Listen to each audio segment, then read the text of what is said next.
بسم اللہ الرحمن الرحیم۔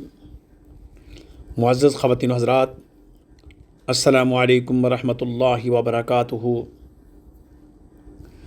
صبح ہوتی ہے، شام ہوتی ہے، عمر یوں ہی تمام ہوتی ہے۔ آج 14 اگست ہے۔ آج آزادی کا جشن کے موضوع پر ہم گفتگو کریں گے، اور ہم اس طرف آئیں گے کہ اس جشن آزادی کے موقع پر آزادی کی ہمارے اوپر کیا کیا ذمہ داری ہیں۔ 14 اگست 1947 صرف کیلنڈر کا ایک دن نہیں، بلکہ برصغیر کے مسلمانوں کی ایک طویل جد و جہد، بے شمار قربانیاں اور ایک آزاد وطن کے حصول کی تاریخ ہے۔ اور جب 14 اگست 2026 کو ہم پاکستان کا یوم آزادی منا رہے ہیں تو یہ پاکستان کے قیام کی 79 سالگرہ ہے۔ یہ دن پاکستان میں قومی سطح پر منایا جاتا ہے، لیکن اس کی خوشیاں صرف پاکستان کے جغرافیائی حدود تک محدود نہیں رہتی، بلکہ دنیا کے مختلف ممالک میں جہاں جہاں پاکستانی آباد ہیں وہاں وہاں پاکستانی پرچم لہرایا جاتا ہے۔ سبز و سفید رنگ نمایاں رہتا ہے۔ پاکستانی بچے ملی نغمے گاتے ہیں، تقریبات منعقد ہوتی ہیں اور لوگ اپنے وطن سے محبت کا اظہار کرتے ہیں۔ سکولز ہوں یا کالجز، یونیورسٹیز ہوں یا دینی مدارس، تاجر برادری ہو یا سیاسی رہنما، علماء و مشائخ ہوں یا عام شہری، بچے ہوں یا بوڑھے، جوان ہوں یا خواتین، مزدور ہوں یا کاروباری حضرات، ڈرائیور ہوں یا موٹر سائیکل سوار، ہر طبقہ زندگی کا انسان اپنے اپنے انداز میں اس دن کی خوشی میں شریک ہوتا ہے۔ گاڑیوں پر سبز ہلالی پرچم، گھروں پر پرچم، بازاروں میں پرچم، عمارتوں پر پرچم اور بچوں کے ہاتھوں میں پرچم، یہ منظر ہمیں ایک حقیقت یاد دلاتا ہے کہ پاکستان صرف ایک زمین کا ٹکڑا نہیں بلکہ ایک قومی امانت ہے۔ آزادی کا مطلب کیا ہے؟ سوال یہ ہے کہ آزادی صرف جشن منانے کا نام ہے یا اس کے ساتھ کوئی ذمہ داری بھی ہے؟ قرآن حکیم میں ہمیں آزادی، عزت اور انسانی کرامت کا ایک عظیم تصور عطا کرتا ہے۔ رب کریم کا فرمان ہے، وَلَقَدْ كَرَّمْنَا بَنِي آدم، اور بے شک ہم نے اولاد آدم کو عزت بخشی۔ اسلام انسان کو عزت دیتا ہے، ظلم سے نجات دیتا ہے اور اسے حق و انصاف کے راستے پر چلنے کی دعوت دیتا ہے۔ قرآن مجید میں اللہ کریم فرماتا ہے، لا اکراہ فی الدین، دین میں کوئی زبردستی نہیں۔ رسول کریم صلی اللہ علیہ وسلم نے خطبہ حجۃ الوداع میں انسان کی جان، مال اور عزت کی حرمت کو انتہائی واضح فرمایا ہے۔ اس لیے حقیقی آزادی یہ نہیں کہ انسان جو چاہے کرے، بلکہ حقیقی آزادی یہ ہے کہ انسان ظلم سے آزاد ہو، غلامی سے آزاد ہو، جہالت سے آزاد ہو، ناانصافی سے آزاد ہو اور اپنے نفس کی غلامی سے بھی آزاد ہو۔ عزیزان من، وطن سے محبت، یہ بات سمجھنا انتہائی ضروری ہے کہ حب الوطن من الایمان، وطن کی محبت ایمان کا حصہ ہے، کیونکہ وطن سے محبت ایک فطری جذبہ ہے۔ رسول کریم صلی اللہ علیہ وسلم نے مکہ کی طرف اپنا چہرہ مبارک کر کے کہا تھا کہ اے مکہ، مجھے تجھ سے بڑی محبت ہے۔ جب آپ صلی اللہ علیہ وسلم نے ہجرت کے موقع پر یہ جملے فرمائے تھے تو اس سے ظاہر ہوتا ہے کہ آپ کو اس اپنے آبائی علاقے سے کتنی محبت تھی۔ یہ ہمیں بتاتا ہے کہ انسان کو اپنی سرزمین، اپنے شہر، اپنے وطن اور اپنے لوگوں سے محبت ہونا ایک فطری بات ہے۔ لہذا پاکستان سے محبت بھی ایک فطری اور قابل قدر جذبہ ہے۔ لیکن وطن سے محبت صرف پرچم لہرانے کا نام نہیں۔ دوستو، وطن سے محبت یہ بھی ہے کہ ہم اپنے وطن کے قانون کا احترام کریں، وطن سے محبت یہ بھی ہے کہ ہم رشوت نہ لیں، وطن سے محبت یہ بھی ہے کہ ہم ٹیکس میں خیانت نہ کریں، وطن سے محبت یہ بھی ہے کہ ہم ملاوٹ نہ کریں، وطن سے محبت یہ بھی ہے کہ ہم جھوٹ نہ بولیں، وطن سے محبت یہ بھی ہے کہ ہم کسی کا حق نہ ماریں، وطن سے محبت یہ بھی ہے کہ ہم سڑک پر قانون کی پابندی کریں، وطن سے محبت یہ بھی ہے کہ ہم اپنے اداروں کو نقصان نہ پہنچائیں، وطن سے محبت یہ بھی ہے کہ ہم تعلیم حاصل کریں، تحقیق کریں، نئی نسل کی تربیت کریں اور پاکستان کو علم، کردار، اخلاق اور معیشت میں مضبوط بنائیں۔ عزیزان من، آزادی حاصل کرنا یقیناً بڑی نعمت ہے، لیکن آزادی کو قائم رکھنا اس سے بڑی نعمت اور ذمہ داری ہے۔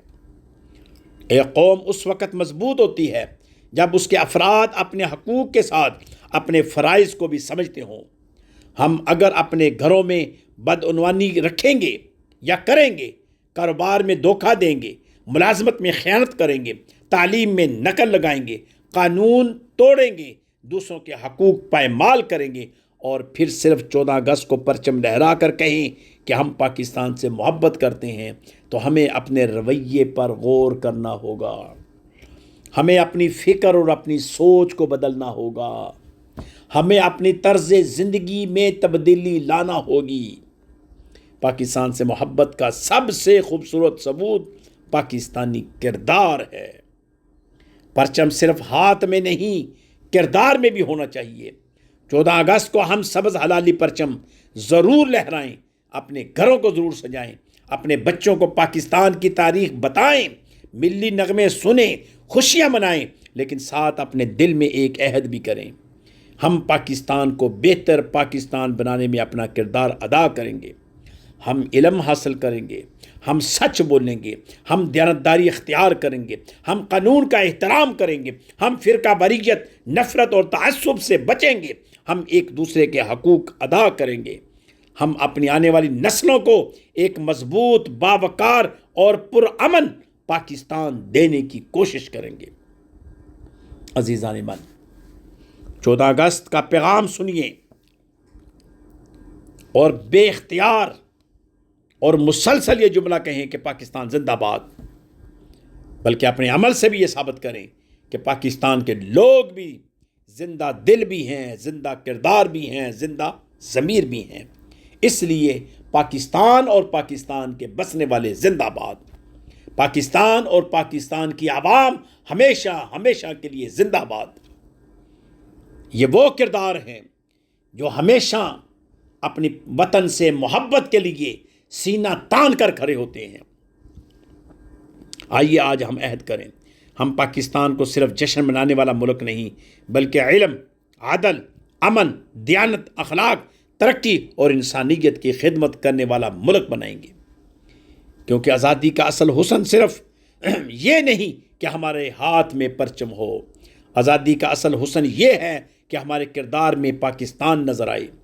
پاکستان ہمارا وطن ہے، اس کی ترقی ہماری ذمہ داری ہے، پاکستان کی عزت ہماری عزت ہے، پاکستان کا مستقبل آنے والی نسلوں کا مستقبل ہے، اور آخر میں دعا ہے کہ اللہ پاکستان کو امن، سلامتی، استحکام، خوشحالی اور ترقی کا گہوارہ بنا دے۔ اے اللہ پاکستان کو ہر قسم کے اندرونی اور بیرونی فتنوں سے، شر انگیزیوں سے، دہشت گردی سے محفوظ فرما۔ اے اللہ ہمارے حکمرانوں کو، سیاستدانوں کو، علماء کو، مشائخ کو، دانشوروں کو، تاجروں کو، نوجوانوں کو اور ہر طبقہ فکر سے تعلق رکھنے والے مرد اور عورت کو پاکستان کی حقیقی خدمت کرنے کی توفیق عطا فرما۔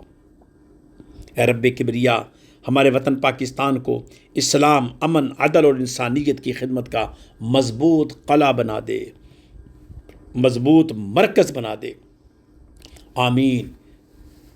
یقیناً آج جب میں پاکستان کے متعلق سوچتا ہوں تو مجھے اپنا سکول کا زمانہ یاد آتا ہے، اور میں یہ دعوت فکر ہر مرد اور عورت کو دیتا ہوں کہ آپ سوچئے جب 14 اگست آتی تھی، سکول کے زمانے اور کالج اور یونیورسٹی کے زمانے میں، تو ہم کتنے جذبے اور جوش کے ساتھ چاند میری زمین پھول میرا وطن ہم پڑھا کرتے تھے، کتنے جذبے کے ساتھ ہمارے اندر ملی نغموں کے ذریعے ایک جوش اور ولولہ ہمارے اندر پیدا ہوتا تھا اور بیدار ہوتا تھا۔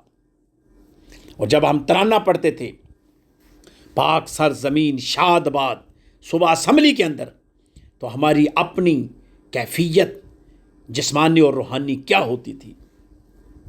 اگر پاکستان کو سمجھنا ہے تو اپنی بچپن میں چلے جاؤ، اپنے لڑکپن میں چلے جاؤ، اپنے شباب میں چلے جاؤ، سکول کے زمانے کو سامنے لے آئیے، کالج اور یونیورسٹی کے زمانے کو سامنے لے آئیے۔ جس انداز سے سٹیج پر اور جس انداز سے ہم اس وقت پاکستانی ہونے کی ترجمانی کرتے تھے، تقریروں کے ذریعے، نغموں کے ذریعے، آج اس کو امپلیمنٹ کرنے کا دور ہے۔ مجھے یاد ہے کہ میں 14 اگست کے اندر جو میری پہلی تقریر تھی، اور وہ یہ تھی کہ ہم کیا بنیں گے۔ اس وقت اس انداز سے ہم تقریر کرتے تھے کہ بتایا کرتے تھے کہ پاکستانی ہیں ہم، اور پاکستان سے محبت کرنے والے ہیں ہم۔ بلکہ مجھے یاد ہے میں یہ کہا کرتا تھا، میں کیا بنوں گا؟ محبت اور الفت کا پیکر، راحت اور شفقت کا مجسمہ، علم اور دیانت کا نمونہ، شرافت و پارسی کی شمع لیے قریہ قریہ گلی گلی محلہ محلہ گھوموں گا، جھوٹ اور غیبت کی جڑیں اکھاڑتا، چوری اور اغوا کے اسباب مٹاتا، جہالت اور تنگدستی کے کفن نوچتا، اس ارض پاک کو جنت نگاہ بناؤں گا۔ دشمنان دین کے لیے شمشیر آبدار، غدار وطن کے لیے غیرت حیدر کرار، ناموس ملت کے لیے ہمہ وقت چوکس، قرآن مجید کو سینے سے لگاؤں گا۔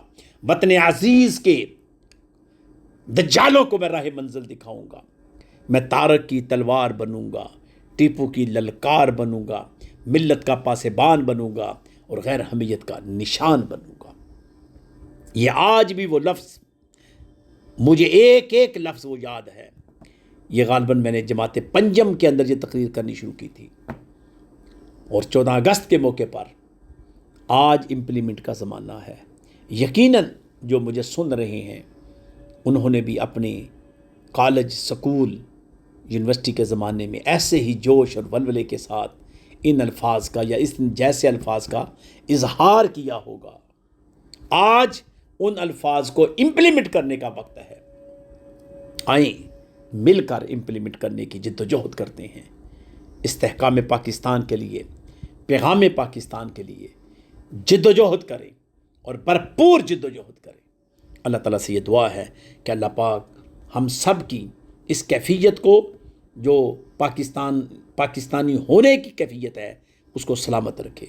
پاکستان ہمیشہ ہمیشہ زندہ باد۔ السلام علیکم ورحمۃ اللہ وبرکاتہ۔